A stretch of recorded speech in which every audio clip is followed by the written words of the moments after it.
अस्सलामुअलैकुम नाज़रीन, मैं मोहम्मद असलम हुसैन सियासत की खबरों में आप सबका इस्तकबाल करता हूँ। आज 13 सितंबर 2025 है। इस्लामिक तारीख के हिसाब से आज 20 रबी अव्वल 1447 हिजरी है। पेश है आज के कुछ अहम खबरें। हिंदुस्तान ने आज हफ्ते को नेपाल में साबिक चीफ जस्टिस सुशीला कार की क़यादत में नई अबूरी हुकूमत की तश्कील का खैर मुक़द्दम किया। सुशीला कार ने जुमे की रात देर गए नेपाल की पहली खातून वज़ीर-ए-आज़म के तौर पर हलफ लिया। हिंदुस्तान के वज़ारत ख़ारजा ने आज हफ्ते की सुबह एक बयान में कहा है कि हम नेपाल में सुशीला कार की क़यादत में नई अबूरी हुकूमत की तश्कील का खैर मुक़द्दम करते हैं। हमें उम्मीद है कि इससे अमन और इस्तेहकाम को फ़रोग़ मिलेगा। बयान में मज़ीद कहा गया है कि करीबी पड़ोसी, एक जमहूरी मुल्क और एक तवील मुद्दती तरक्याती शराकतदार के तौर पर हिंदुस्तान दोनों मुल्कों के लोगों और इनकी भलाई और खुशहाली के लिए नेपाल के साथ मिलकर काम करता रहेगा। आज के इस खबरनामे को नूरानी लिबास की जानिब से स्पॉन्सर किया जा रहा है। पहले तो इतना प्रीमियम कलेक्शन, ऊपर से बाय वन गेट वन का ऑफर। जी हाँ, सही सुना आपने। कुर्ता पैजामा, पठानी, तोप, सारों पे by one get one free रहने वाला है। विजयनगर कॉलोनी में ये बिल्डिंग तो सभी जानते होंगे, नूरानी लिबास। मिलाद के मौके पर by one get one free का ऑफर ऑलरेडी स्टार्ट हो चुका है। 15 सितंबर तक रहेगा। इस स्टोर में कल मैंने ऐसे कस्टमर्स देखा, ऑलमोस्ट 40-50 कुर्ताज की शॉपिंग करके जा रहे थे। एकदम खूबसूरत कलेक्शन है, प्रीमियम फैब्रिक क्वालिटी है। ऑफर के एंड तक का वेट मत करिए, अभी जाइए और अपनी शॉपिंग कर लीजिए। कुर्ता पैजामा, पठानी, तोप, बच्चों से लेके बड़ों तक। ये ऑफर आपको नूरानी लिबास के 3 ब्रांचेस पे रहेगा, विजयनगर कॉलोनी, टोली चौकी एंड मलकपेट। स्टोर की टाइमिंग सुबह 10:30 से रात में 10:30 तक है। और मैं गया था Noorani Libas, Vijaynagar colony branch. Delhi police ने आज हफ्ते को दिल्ली हाईकोर्ट में ईमेल के जरिए मौसूल हुई बम की धमकी पर FIR दर्ज कर ली है। फिलहाल पुलिस ने इस मामले की तहकीकात शुरू कर दी और ईमेल के जराये की तलाश की जा रही है। दिल्ली हाईकोर्ट को अदालत के अहाते में और इसके आसपास बम की धमकी का ईमेल मौसूल हुआ, जिससे खौफ व हदास फैल गया और अदालती कार्रवाई में खलल पड़ रहा है। धमकी के बाद हाईकोर्ट के तमाम बेंच फौरी तौर पर उड़ गए और वकला, कानूनी चाराजोई और अमले को अहाते से निकाल दिया गया। दिल्ली पुलिस और बम डिस्पोजल स्क्वाड समेत सिक्योरिटी फोर्सेस ने तेजी से इलाके को घेरे में ले लिया। एहतियाती इक़दाम के तौर पर फायर फाइटर की गाड़ियां और एम्बुलेंस को भी इलाके में तैनात किया गया।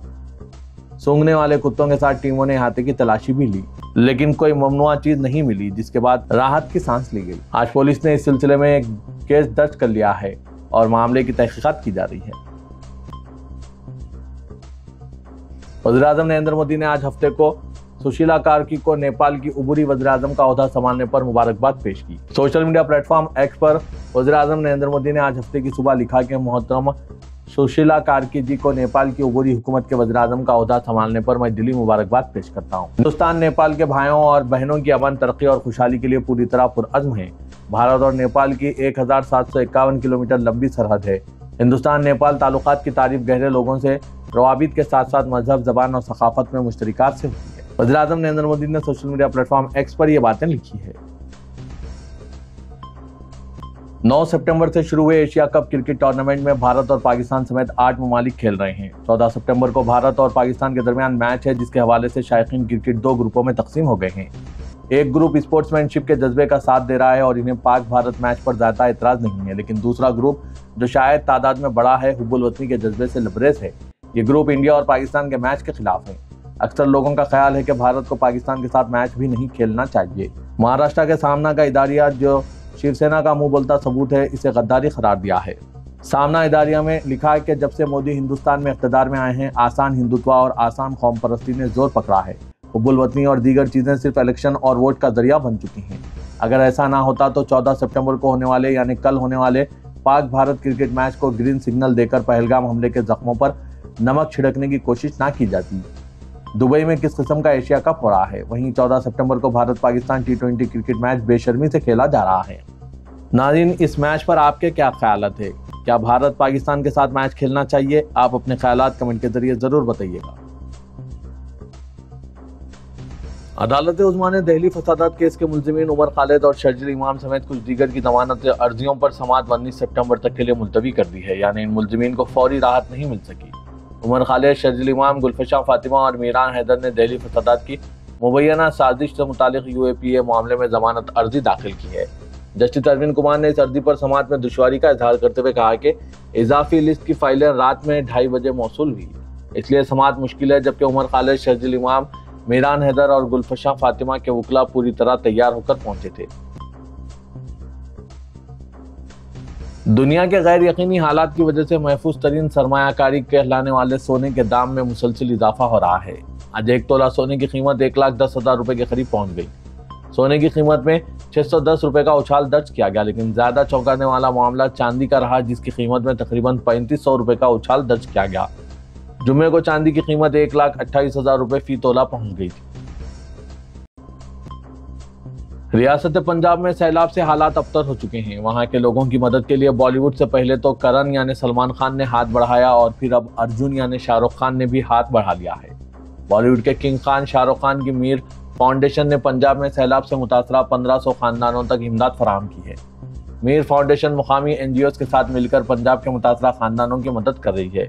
इसके तहत रिलीफ किट तकसीम किए जा रहे हैं, जिनमें अद्वियात, हिफ्जान सेहत की अशिया, खाने पीने का सामान, मच्छरदानियां, तरपाल, फोल्डिंग बेड, सूती गद्दे और दीगर जरूरी सामान शामिल है। यह मुहिम अमृतसर, पटियाला, फाजिलका और फिरोजपुर जैसे अजला के कुल 1500 खानदानों तक पहुंचाए गए हैं। इसके अलावा मीर फाउंडेशन ने कई गांव गोद लेने का भी फैसला किया है। पंजाब में गांव की तादाद कितनी होगी, इस बारे में जल्द ही बताया जाएगा। सुप्रीम कोर्ट ने बॉलीवुड अदाकारा और बीजेपी रुकने पार्लियामेंट कंगना रनावत की इस अपील को मुस्तरद कर दिया, जिसमें उन्होंने किसानों के एहतजाज से मुतालिक अपने एक ट्वीट पर दर्ज फौजदारी हद तक इज्जत केस को मनसूख करने की अपील की थी। ये केस 2021 के किसानों के एहतजाज के दौरान कंगना रनावत के एक मुतनाज़ा ट्वीट से मुतालिक है। ट्वीट में उन्होंने एक मुअम्मर खातून महेंद्र कौर के बारे में लिखा था कि ये वही दादी है जो टाइम मैगजीन में शाया हुई और 100 रुपए में दस्तयाब है। इस मामले में सुप्रीम कोर्ट में जस्टिस विक्रमनाथ और जस्टिस मेहता की बेंच ने यह सख्त रिमार्क्स देने के लिए कंगना ने न सिर्फ रीट्वीट नहीं किया, बल्कि उन्होंने इस रीट्वीट में अपने अल्फाज भी शामिल किए। उन्होंने मामले में नमक मिर्च छिड़कने का काम किया। कंगना के वकील ने दलील दी कि अदाकारा पहले ही वजाहत दे चुकी है, ताहम अदालत ने कहा है कि ऐसी वजाहत हम कबूल नहीं करेंगे, इसीलिए ट्रायल कोर्ट में केस जारी रहेगा। दिल्ली हाई कोर्ट ने बॉलीवुड अदाकार अभिषेक बच्चन के नाम, शख्सियत और वीडियोस के गैर मिजाज इस्तेमाल पर आर्जी पाबंदी आयद कर दी है। यह हुक्म अदाकारा ऐश्वर्या राय बच्चन की हालिया दरख्वास्त के बाद दिया गया। जस्टिस तेजबस कारिया की बेंच ने कहा है कि अभिषेक बच्चन के नाम और तस्वीर का गैर कानूनी इस्तेमाल इनके हुकूक की खिलाफवर्जी और इससे अवाम में इश्तिहारी असरात के हवाले से उलझन पैदा हो रही है। अदालत ने यह भी नोट किया कि कुछ वेबसाइट्स और ऑनलाइन प्लेटफॉर्म्स बगैर इजाजत AI टेक्नोलॉजी के जरिए इनके चेहरे और वीडियोस का गलत इस्तेमाल कर रहे हैं। अदालत ने कहा कि अगर फौरी पाबंदी ना लगाई गई तो इससे अभिषेक बच्चन और इनके खानदान को न सिर्फ माली नुकसान होगा, बल्कि इनकी साख और वक़ार पर भी नाकाबिल तलाफी असर पड़ेगा। अभिषेक बच्चन ने अपनी दरख्वास्त में कहा था कि इनकी तस्वीर और AI से बनाए गए वीडियो से जाली मवाद तैयार किया जा रहा है, जबकि उन्होंने इसकी इजाज़त नहीं दी। अदालत ने इनके नाम, तस्वीर और वीडियोस के गैर मिजाज इस्तेमाल पर आर्जी पाबंदी आयद कर दी है, ताकि इनकी शख्सियत के हुकूक का तहफ़्फ़ुज़ किया जा सके। वहीं दूसरी जानिब दिल्ली हाई कोर्ट में बॉलीवुड अदाकारा करिश्मा कपूर से मुतालिक केस की समाअत के दौरान सीनियर वकील महेश जेठमलानी और राजीव नैयर के दरमियान तल्ख जुमलों का तबादला हुआ। जज ज्योति सिंह की अदालत में जारी समाअत के दौरान दोनों वकील एक दूसरे पर रुकावट डालने का इल्जाम लगाते रहे, जिससे अदालत का माहौल शदीद गर्म हो गया। जुमे को समाज दुश्मन अनासिर ने मेरठ के फुलवारा थाना इलाके के जड्डी बबल शाह कब्रिस्तान में वाक़ निस्फ दर्जन से ज्यादा खबरों को नुकसान पहुंचाया। मुकामी शहरी जब सुबह जाए वकूफ पर पहुंचे तो वाक़े की इत्तला मिलते ही कोहराम मच गया। मुस्लिम कम्युनिटी के लोग बड़ी तादाद में कब्रिस्तान पहुंच गए और हंगामाराई शुरू कर दी। हुजूम में अचानक इजाफा और कशीदा माहौल की इत्तला मिलते ही इंतजामी अमला हरकत में आ गया। SDM मुआवना और CO मवाना ने पुलिस फोर्स के साथ मौके पर पहुंचकर हालात को काबू में किया। अहदेदारों ने बरादरी के लोगों से अमन बरकरार रखने की अपील की और यकीन दिलाया कि वाक़े में मुलविस समाज दुश्मन अनासिर की जल्द निशानदेही करके सख्त कार्रवाई की जाएगी। अहलकारों की वजाहत और कार्रवाई की यकीन दहानी के बाद बरादरी के लोगों ने हंगामा खत्म किया। दिल्ली की जामा मस्जिद के नजदीक MCD के कस्तूरबा गांधी अस्पताल में कमीशन और रिश्वतखोरी का कारोबार अरसे दराज से चल रहा है। पैसे दो और जल्दी इलाज कराओ के नाम पर सिक्योरिटी गार्ड्स की रिश्वतखोरी रोज का मामूल बन गई है। यही नहीं, डिलीवरी के बाद मिठाई के नाम पर मरीज के तीमारदारों से वसूली की जा रही है। पर्चा बनाने, डॉक्टर को दिखाने और टेस्ट कराने जैसे काम सिक्योरिटी गार्ड्स पैसे लेकर जल्दी करा देते हैं। डिलीवरी के बाद लेबर रूम से लेकर वार्ड में ड्यूटी देने वाले सिक्योरिटी गार्ड तीमारदारों से शगुन के नाम पर वसूली करते हैं। MS और HOD सभी इस बात से बखूबी वाकिफ है, लेकिन कोई भी सिक्योरिटी गार्ड्स के खिलाफ एक्शन नहीं लेता। यह भी शिकायत सामने आई है कि अस्पताल के स्टाफ का तीमारदारों के साथ रवैया भी खराब रहता है। अस्पताल अहाते में जगह जगह कुत्तों की मौजूदगी इंतजामिया की लापरवाही को जाहिर करती है, जबकि अस्पताल में फैली गंदगी मरीजों और तीमारदारों के लिए तकलीफ का सबब बनती है। लेबर रूम के बाहर वेटिंग हॉल में बैठे एक शख्स ने बताया कि 3 दिन से मेरी अहलिया लेबर रूम में है। रोजाना हम पर खून देने का दबाव डाला जाता है। खून अस्पताल के ब्लड बैंक में नहीं देना होता, बल्कि किसी दूसरी जगह जाकर देना पड़ता है और वहां से पर्चा लाकर यहाँ जमा कराना होता है। एक और तीमारदार ने बताया कि ऑपरेशन से बचा हुआ है और ऑपरेशन थिएटर से बाहर आने के बाद से मुसलसिल पैसे मांगे जा रहे हैं। सबसे पहले अहलिया को वार्ड में शिफ्ट करने वाले 2 लोगों को पैसे दिए, फिर वार्ड के ड्यूटी पर मौजूद सिक्योरिटी गार्ड ने पैसे मांगे। जब दूसरे वार्ड में शिफ्ट किया गया तो वहाँ के सिक्योरिटी गार्ड ने भी पैसे मांगे। अस्पताल का कोई मुलाजिम 500 रुपये से कम में नहीं मान रहा है। अब तक 60-8 हज़ार रुपये ऐसे ही खर्च हो चुके हैं। अगर हमारे पास पैसे होते तो हम सरकारी अस्पताल में इलाज कराने क्यों आते। दिल्ली के सरकारी अस्पतालों का यही हाल है। रियासत से कर्नाटक के मांड्या जिले के मुदूर में फिरकाराना तसादुम के बाद रियासती पुलिस बीजेपी के इन लीडरों के खिलाफ हरकत में आ गई है, जिन्होंने मुसलमानों के खिलाफ जहर अफशानी करके हालात को बिगाड़ने की कोशिश की है। इत्तला के मुताबिक जाफरानी पार्टी के 2 अहम लीडर सीटी रवि एमएलसी और बसंत गौड़ा पाटिल यत्नाल एमएलए के खिलाफ एफआईआर दर्ज की जा चुकी है। सीटी रवि जो रियासती कानून साज काउंसिल के रुकन भी है, उन्होंने धमकी दी है कि मुसलमान ठीक तरह बर्ताव करेंगे तो हिंदू इनका एहतराम करेंगे, वरना अगर ललकारा गया तो हिंदू सर कलम कर देंगे। उन्होंने मजीद कहा कि जो लोग हम पर पत्थर फेंकेंगे हम इनको दफनाने की ताकत रखते हैं। तारीखी हक़ाइक़ के बरखिलाफ सीटी रवि ने यह मुतअक्किद दावा भी कर डाला कि हमने टीपू सुल्तान और इसके वालिद को नहीं बख्शा। तेलंगाना असेंबली स्पीकर से नोटिस वसूल होने के बाद 10 के मुजमला 8 अरकान असेंबली ने पार्टी तब्दील न कराने अभी भी बीआरएस में शामिल होने का तहरीरी जवाब स्पीकर असेंबली को रवाना कर दिया है, जिसके बाद स्पीकर असेंबली ने बीआरएस पार्टी को मकतूब रवाना करते हुए अरकान असेंबली के जवाब पर बीआरएस का जवाब तलब किया। बीआरएस ने पार्टी तब्दील करने वाले 10 अरकान असेंबली के खिलाफ सुप्रीम कोर्ट से रुजू करते हुए इन्हें नाअहल करार देने की दरख्वास्त दाखिल की थी, जिस पर सुप्रीम कोर्ट ने अंदरून वहां इन अरकान असेंबली के खिलाफ कार्रवाई करने की स्पीकर असेंबली को हिदायत दी थी। इसके बाद स्पीकर ने 10 अरकान असेंबली को नोटिस जारी की। इनमें 8 अरकान assembly B Krishna Mohan Reddy, A Gandhi, TG Mahapal Reddy, P Srinivas Reddy, Prakash Goud, K Yadaiah, T Venkatrao ने स्पीकर को तहरीरी जवाब देते हुए बताया कि वो अभी भी बीआरएस पार्टी में शामिल हैं।